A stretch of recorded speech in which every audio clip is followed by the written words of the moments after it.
Whether we accept this or not, the analysis of a physical book is an understanding of our own epistemology and experience of how we learn about the world. In other words, so much of the English literature major is reading books and being in a book club. And reading said books, if you know something about the English language, or any language for that matter, whatever form it takes, you gain more vocabulary, you learn about logic, you learn about the written word, you learn about how everything is formatted together. And so how we know about this reality is the physical object itself. And so I do this presentation as a way for us to understand what is a physical book and how does that enter our reality, and how we, as the artist and writer, can understand that these objects also are pretty much in other networks as well, whether it's taking place in music, in board games, and whatnot, that the physical book is in itself the artistic object that we look up to and emulate. So what exactly is the physical book? Well, I think it's up to 27 properties, and I'm going to go over them. Those 27 properties, hopefully in these kind of categories, are the cover, spine, the back, also the fold if it's a hardcover book, the title page, the author name, publishing house with possible location, the year it was published, copyright info, edition, website, disclaimer, ISBN, Library of Congress data, and then you have a book called the content, which is what we're reading, as pretentious as the word is, and that's dedication, the intro quote, table of contents, chapters, endnotes, appendices with an X, whatever you want to say it, selected bibliography, index, page numbers, barcode, serial data about the author, and possibly a back catalog. Altogether, this is 27 properties of the said physical book, and we're going to look into each of them in detail and why they are important to understanding the physical object of the book and how each has an impact on us. The first thing to go over is the cover of the book, and it's often the cover of the book that will catch your attention. I list these covers as being pretty much of interest for readers. I always have a copy of Musashi, this edition, looking at me when I wake up in the morning, and I always see it. And it just has a bold samurai on it. Hopefully you could pick it up and read it as well. Even to such bold and old 18th century of Das Kapital of Karl Marx, all it is just a few journal papers, and that's what it is. It's just, a dry academic piece. But then again, you could be funny and ridiculing and satirical like Justin Murphy with his cover of Base Deleuze, how it looks like this old, again, like Das Kapital century book, but using up-to-date Zoomer words. And even as an example, the alt-lit looks more like comic books than anything, from Sam Pink to Tao Lin, that you're picking up the book because it's an artistic expression. It feels more like a comic book more than anything, with words written into it. And so that is the book of alt-lit. All of it is to get your attention so you can buy the book, or at least feel the presence to know what this is at first impression.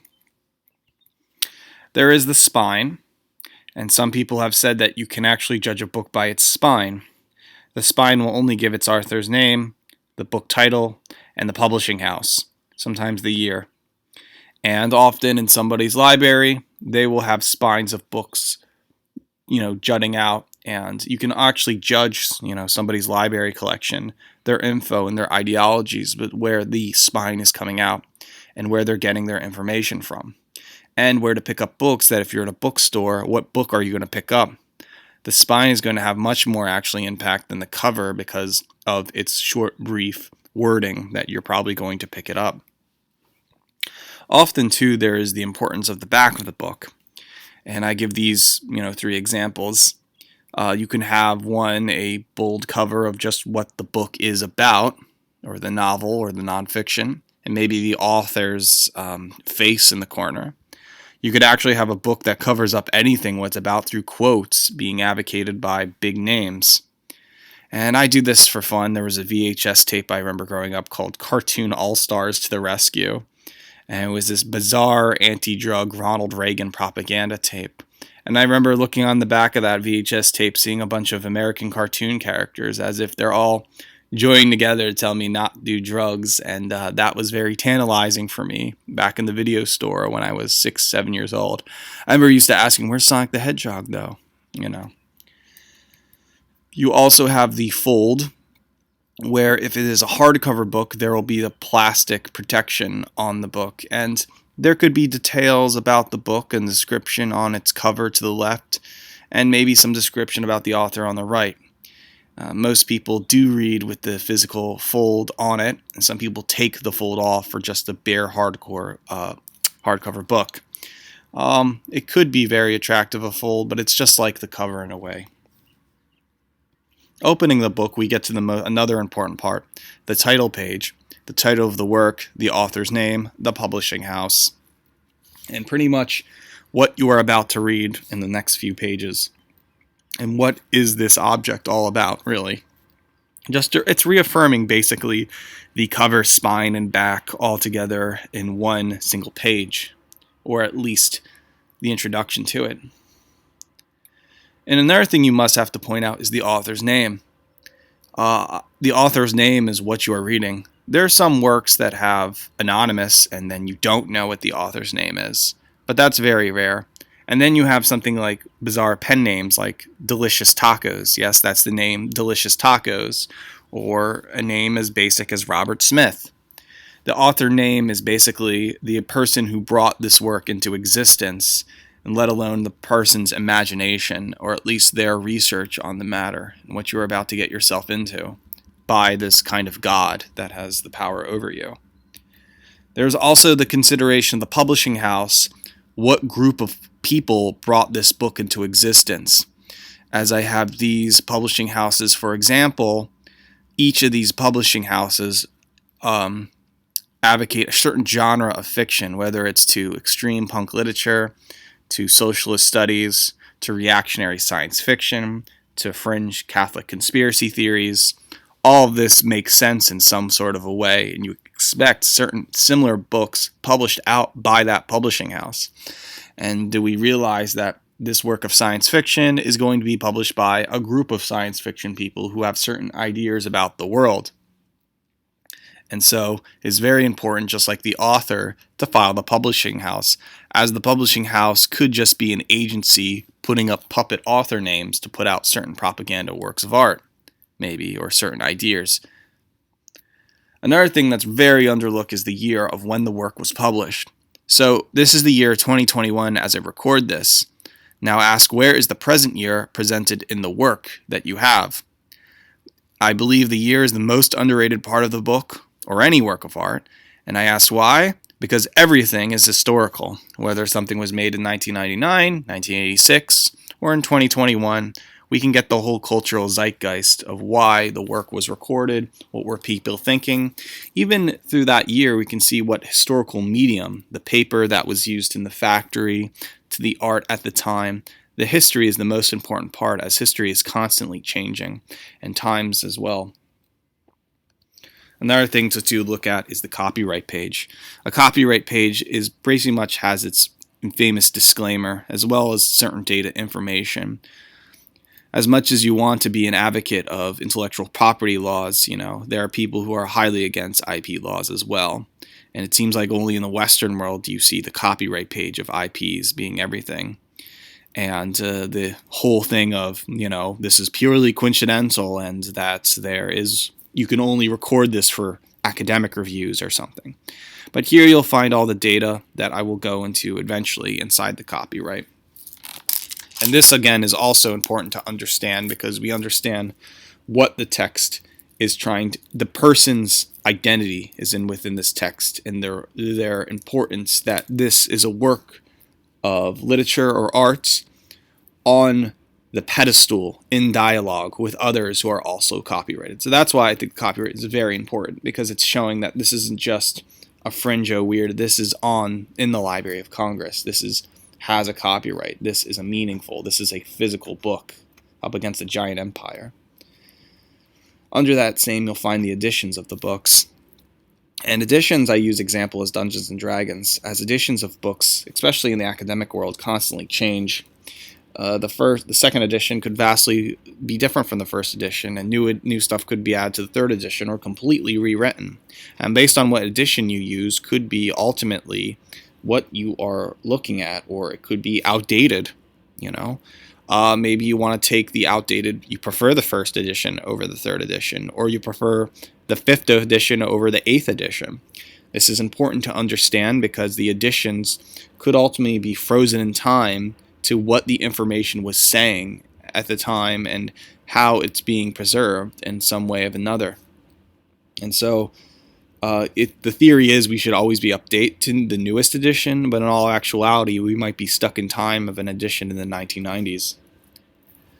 Another concept that is outside and kind of something, if you want to use the pretentious term, quote unquote, meta about the work, is that there is website links attached to the book printed that you may, with the access to the internet, find an HTTP, World Wide Web link to the publishing house, to the author's website, to any of their other side projects.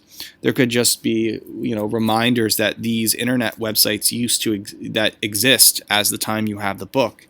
Now the problem is, if you have the book and 20 years later it still has the hyperlink, it might be a dead website or nobody has that website domain name anymore. There's no such thing as that website because the user didn't pay that month's rent or anything like that. And so you might have to use a way back when machine or a public archive to understand what was that website back in 2000. And so websites, along with probably a phone number or P.O. box or an address, is the only way we can make physical contact with the creation of this book and do our own research, asking, tracing back to where it came from. This is probably a very important part. Again, part of the copyright, there's a disclaimer. I'll read the disclaimer. It's such a disclaimer cliche, but I think every fictional book could have this. No part of this publication may be reproduced, distributed, or transmitted in any form or by any means, including photocopying, recording, or any other electronic or mechanical methods, without the prior written permission of the publisher, except in the case of brief quotations embodied in reviews and certain other non-commercial uses permitted by copyright law. In other words, this is just a law to say to expect their intellectual property and that you can quote it for brief reviews on a reviewer of any sort. However, this is kind of fades during time. As every decade passes, somebody is going to upload the book on Scribe or some weird PDF website. As much as they're trying to enforce the law is very hard, especially in this new age. PDF book scanning. But it's just a reminder how we have this hope in this so-called IP laws and the respect of where the source came from. Also, at the bottom, something called an ISBN number. These are very important about copyright. And almost anywhere you publish a book, whether it's Amazon, Lulu, or a publishing house, they will have ISBN numbers. And these are ways to catalog the book and find where it is. There's a 10-number ISBN and a 13-number ISBN numbers. This is ultimately your identity of the said book. And this book will be a part of officially copyrighted. And by just searching this ISBN number, it is officially, in the American world, a book, a physical medium that exists. And it isn't just some silly punk scene somebody released out. This is a physical thing that has entered the world. So yes, ISBN numbers are very often underlooked, and I'm sad to say that nobody in college or in the undergraduate level ever talks about the importance of an ISBN number. In fact, they just want people dumb because this is very much the soul of the book. Also, as a benefit is if you would like to add the Library of Congress data, and a Library of Congress data can add your book for academic research. It kind of goes like the name of the where it is, the author's name, if the author is still living or not, the book title, and here's the interesting part, the genres or research studies. If you're writing a book on gay white nationalism, it will say homosexuality studies, white nationalism, queer studies, with also giving if it has biography references or index. Basically, this really helps out somebody doing academic studies. And this is often underlooked because most pulp books don't have this. It's really only academic books that have this Library of Congress data. But it is also important if you want your book to stick out. So when people are researching that such things did exist in a higher, and again, it's to get your work of art into the dialogue of the academic sphere. The dedication page, which is kind of the first part of content, and here's a picture of J.D. Salinger's dedication page in Catcher in the Rye, which says, "To my mother," in all caps. There's been many, many different dedication pages, but this is often the author's spiritual dedication of how they put their hard labor into value and who they're really spiritually saying that this work is ultimately for. And ultimately, you could make the psychoanalysis that Catcher in the Rye is about his love for his mother in some kind of weird way. But a dedication page usually comes after a title. In addition, it usually comes after something called an intro quote as well. And after the dedication, there's usually an intro quote about the said work. This is by some figure that the author likes, or at least a way to captivate what we're about to read. The intro quote is also assumes that the reader is well known of the author who this intro quote is asserting with. The bulk of the book might have, and probably will have, a table of contents where each chapter is divided out with everything that's in full capacity of what you are looking at. And this goes along with page numbers. I think it's very crucial that a work should have page numbers. I've had PDF pulp books that I bought on Amazon Lulu that do not even have page numbers. They're just like high school, cookie cutter pulp books, and they don't even have page numbers.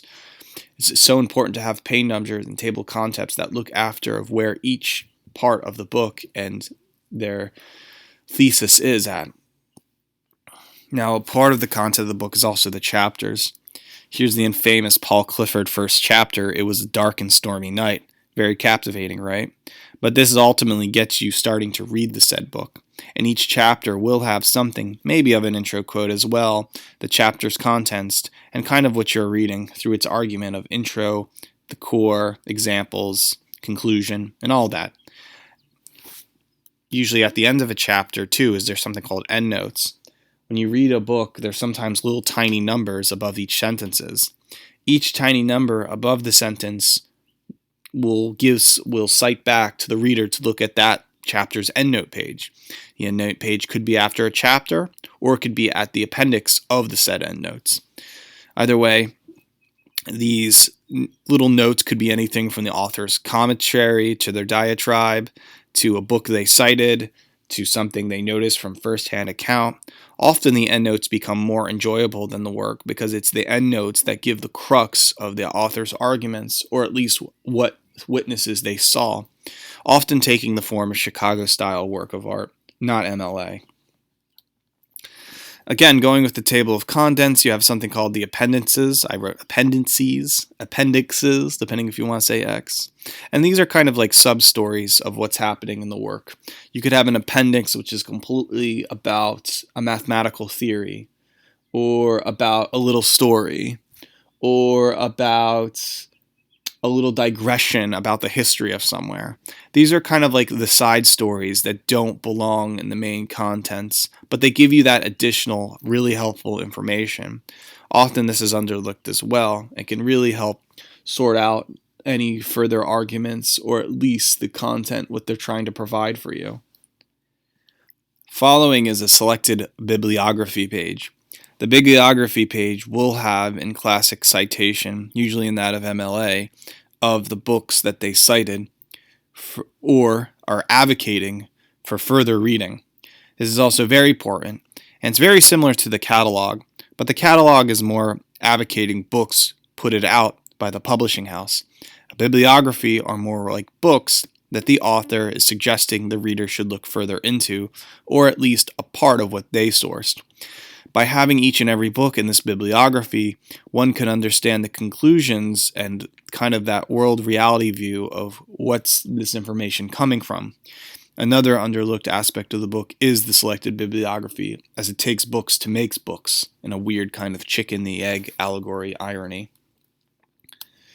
Also, you could have the index. I actually personally love an index page. And the next page will get you to what topic you are looking for. For example, if I want to look up the board game Cosmic Encounter, I look under C, and I'll find Cosmic Encounter on page 1837.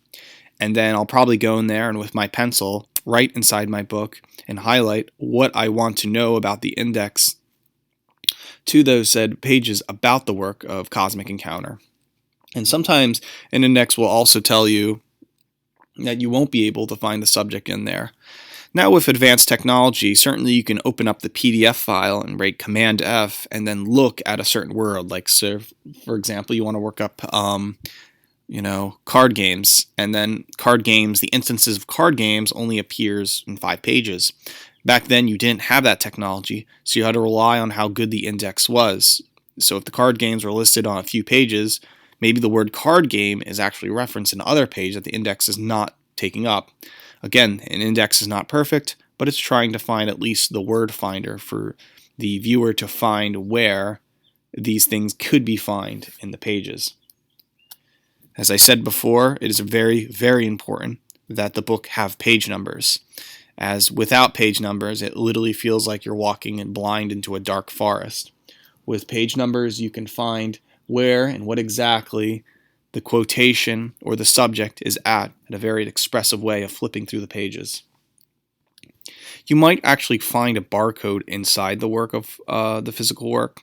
This is usually probably because it's self-published by Amazon or Lulu. Sometimes the barcode is outside the book on the fold. Either way, if you do come across the barcode, it's on the very last page or on the corner. This is again like the ISBN, and it's used for commercial purposes to sell the book in a bookstore. You might also come across something of serial data, which is kind of like random number lines. Again, this is basically for the book, its publishing, how to objectify the book. It can be very important to understand how the book was processed and published from the plant where it came from as well. At the end of the book, you'll probably come across something about an about author page. The About Author page can be at the last page, or if it's a hardcover, on the fold at the end. The About Author is usually who the author who wrote the book is about, a picture of them, and their accomplishments, and where you can visit them, and again with the hyperlink and whatnot.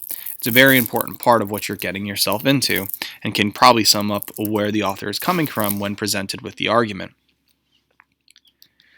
And at the end of the book, where I couldn't find really good examples, there's a catalog at the end of the book, and the catalog is usually advocated by the publishing house, and the catalog is telling you to buy similar books that the catalog puts out.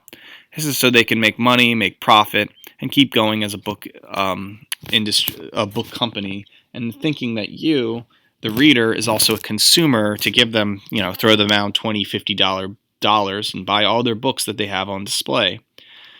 Again, the book industry is a very, very self-defeating industry, and I think the book industry should never be associated with capitalism whatsoever, but sadly it is.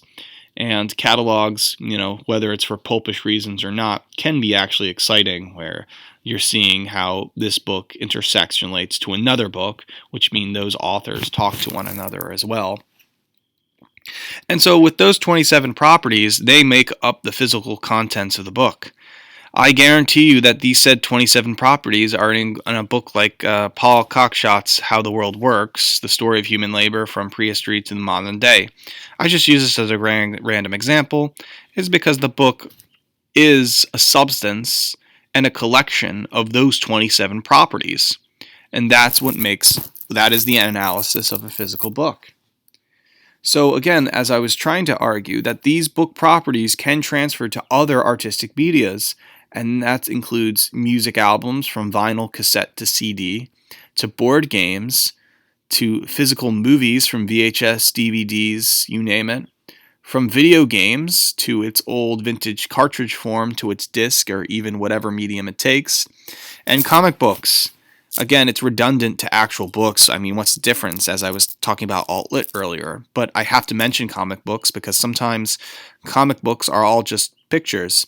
And I've heard the pretentious term graphic novel. That is a very pretentious term because it assumes that adults read comic books. or graphics or look at pretty pictures. But again, I guess the Chinese language is a graphic novel, an assumption to its Western irony. But that includes a whole nother video. But again, what do we all consume in? What is the design of said things?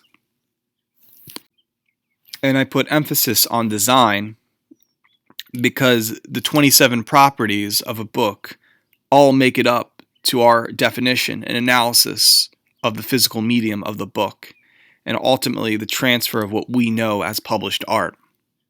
And so if we look at the design of music albums on vinyl record, is it splattered green dark vinyl?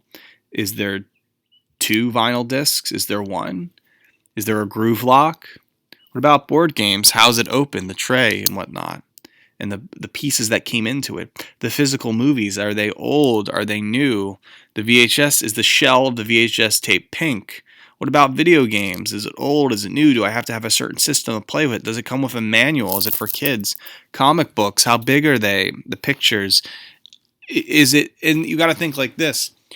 Even the such silly property things like punk zines, which don't even have ISBN numbers and are just thrown around like art pieces, they're kind of valued in some way or another. But, and again, these mediums all have the same properties of the book. We consume into these things as art. We become enlightened through each property, even through the copyright page and ISBN number. And we have to ask, what is the design of said things? A good art critic can analyze the object in front of him. Ask yourself, what are the properties? And this is what makes it important for analyzing the physical book or analyzing a music album or analyzing a board game, is that each property means something to our own reality, and we must be active viewers and consumers into knowing how the properties affect us in order for us to create our own art as well. So, class dismissed. Thanks for listening. I hope to see you again.